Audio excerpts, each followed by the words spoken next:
Assalamualaikum dan apa khabar semua? Hari ini kita akan belajar kehidupan manusia zaman prasejarah. Murid-murid akan belajar unit 6 zaman prasejarah. Boleh rujuk buku teks sejarah di halaman 78 dan juga 79. Kita lihat. Apakah kehidupan manusia pada zaman prasejarah dan apakah yang berlaku sepanjang tempoh zaman Paleolitik sehingga kepada zaman logam. Perkembangan kegiatan sosial dan ekonomi manusia zaman prasejarah menjadikan kehidupan mereka semakin baik bagi menghadapi perubahan persekitaran. Maksudnya berlaku perkembangan ataupun perubahan dari segi kegiatan sosial dan juga ekonomi. Apabila berlaku perkembangan ini menyebabkan kehidupan manusia pada zaman ini semakin baik, semakin berubah dari satu tahap kepada tahap yang lebih baik daripada sebelumnya. Dalam kelas hari ini kita akan melihat perubahan dari segi kegiatan sosial dan juga ekonomi manusia pada zaman prasejarah. Kita lihat yang pertama, kegiatan sosial zaman prasejarah. Kalau murid lihat pada gambar ini adalah pada zaman Paleolitik yang berlaku 200,000 tahun sebelum Masihi.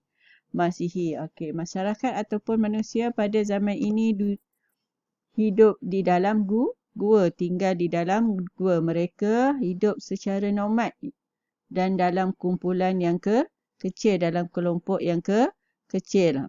Hidup secara nomad ni maksudnya mereka berpindah randah daripada satu tempat ke tempat yang lain. Mereka tidak tinggal kekal di tempat tersebut. Manusia pada zaman Paleolitik ni telah pandai menggunakan api. Api yang dihidupkan itu untuk digunakan menghalau haiwan buas jika haiwan tersebut datang ke tempat tinggal mereka. Lihat perubahan yang berlaku selepas zaman Paleolitik kepada zaman Mesolitik. Pada zaman Mesolitik ni, itu berlaku pada 14,000 tahun sebelum Masihi. Pada zaman ini, manusia telah pandai tinggal di dalam gua dan juga pesisir pantai ataupun muara sungai. Manusia dah berpindah daripada gua tadi, dah pergi kepada pesisir pantai ataupun muara sungai, tempat yang berdekatan dengan air. Namun mereka masih hidup secara nomad dan dalam kelompok yang kecil. Maksudnya dia ada kumpulan-kumpulan tertentu. Kumpulan tersebut mempunyai bilangan yang sedikit. Perubahan seterusnya berlaku pada zaman Neolitik, iaitu 3,000 tahun sebelum Masihi. Pada zaman ini,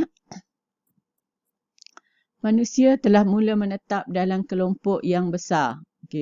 Kalau sebelum ni mereka mungkin tinggal di dalam 3 ataupun 4 orang dalam satu kelompok. Pada zaman Neolitik, kelompok kecil itu telah bergabung menjadi kelompok yang lebih besar. Pada zaman ini, pada zaman Neolitik, manusia sudah kurang hidup secara nomad. Mereka dah mula membuat penempatan ataupun tempat tinggal yang tetap. Tempat tinggal yang mereka tinggal ni biasanya di kawasan lembah pantai dan juga pesisir pantai. Lembah sungai dan juga pesisir pantai ini untuk memudahkan mereka bergerak dari satu tempat ke satu tempat dan juga mencari makanan. Pada zaman logam iaitu 700 tahun sebelum Masihi, manusia pada zaman ini hidup dalam kumpulan yang lebih besar berbanding 3 zaman sebelum ni. Okay.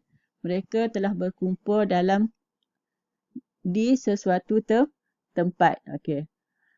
Pada zaman ini juga mereka telah pandai memilih seorang ketua untuk dijadikan pemimpin bagi kumpulan mereka. Okay.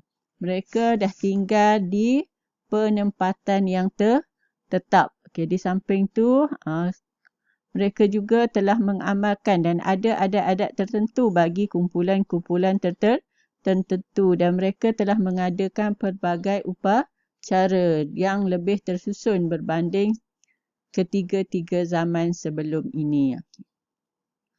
Seterusnya, kita lihat perkembangan kegiatan ekonomi pada zaman prasejarah. Okay. Kita bermula dengan zaman Paleolitik. Okay.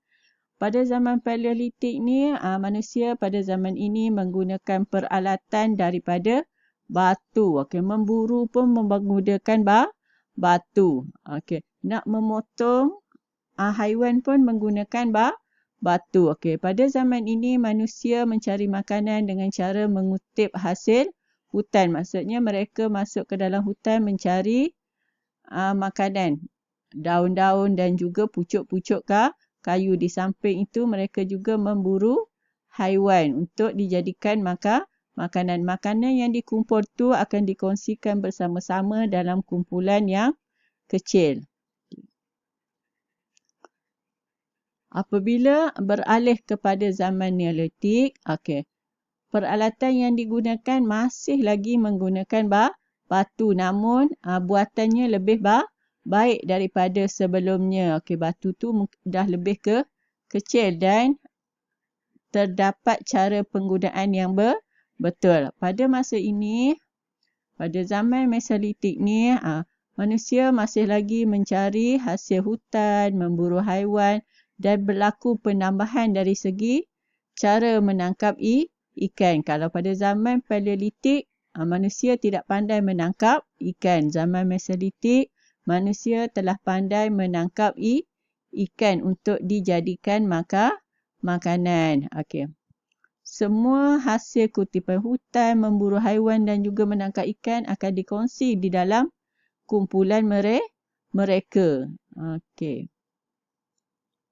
Kita lihat pada zaman Neolitik, peralatan yang digunakan masih lagi batu. Namun batu yang digunakan tu lebih kemas dan dilicinkan serta mempunyai pelbagai fungsi. Maksudnya batu tu dah boleh digunakan untuk memotong bahan-bahan yang lebih kecil. Pada masa ini, pada zaman Neolitik, manusia telah pandai bercucuk tanam, menangkap ikan dan juga menternak haiwan. Mereka, kalau sebelum ni mereka cuma memburu haiwan, pada zaman Neolitik, manusia telah menternak haiwan. Dan ada berlaku lagi satu perubahan yang besar ialah masyarakat pada zaman Neolitik ni telah pandai menghasilkan tembikar daripada tanah. Mereka juga menjalankan aktiviti tukar barang. Kalau murid lihat daripada gambar ini, berlaku pertukaran barang di antara sayur dan juga ikan. Pertukaran barang ni mestilah mendapat persepakatan kedua-dua belah pihak. Dan terdapat penghususan kerja dari satu kumpulan kepada kumpulan yang lain. Perubahan ketara berlaku pada zaman logam iaitu 700 tahun sebelum Masihi. Manusia tidak lagi menggunakan batu tetapi peralatan yang digunakan yang diperbuat daripada logam. Pada musim ni lah ada kapak, ada keris. Bermulanya kapak dan juga keris. Aktiviti ekonomi yang berlaku pada zaman ini adalah perdagangan dan juga pelayaran. Oleh kerana manusia dah ada penempatan, maka mereka menjalankan aktiviti perdagangan dan pelayaran memandangkan mereka tinggal di pesisir pantai. Okey. Pada zaman logam ini juga telah berlaku aktiviti perdagangan tukar barang semakin meluas. Maksudnya dah banyak barang yang boleh ditukarkan di antara satu pihak dengan pihak yang lain. Pada zaman logam juga berlaku penjalinan hubungan antara satu negara dengan negara yang lain ataupun dengan kerajaan luar. Okey. Seterusnya kita lihat lagu zaman prasejarah. Okey, lagu ni cikgu dapat daripada channel YouTube Ipah Bella. Okey. Murid-murid boleh menyanyikan bersama cikgu. Okey. Lagu zaman prasejarah ni merangkumi kesemua apa yang telah kita belajar tentang prasejarah. Okey. Moga dapat menambahkan pengetahuan dan ingatan murid. Jom. Zaman prasejarah ada 4 zaman. Paleolitik, Mesolitik, Neolitik dan logam. Mereka hidup nomad, mengutip hasil hutan, suka buru binatang demi kehidupan. Alatan diguna batu dan kayu, memburu guna kapak, pandai hidup api. Zaman prasejarah ada 4 zaman. Paleolitik, Mesolitik, Neolitik dan logam. Pada zaman Neolitik, mereka mula menetap wujud sistem ketua dan pembahagian kerja. Zaman logam pula, sistem bata diguna, pandai membuat logam serta adat resam. Alatan diguna, batu dan kayu, memburu guna kapak, pandai hidup api. Mereka hidup nomad, mengutip hasil hutan, suka biru binatang demi kehidupan. Okey. Itu dia lagu zaman prasejarah. Okey. Tugasan murid pada hari ini adalah salin dan jawab soalan yang diberikan dalam buku tulis sejarah. Okey. Selamat menjawab. Itu sahaja untuk hari ini. Sekian, terima kasih dan jumpa lagi.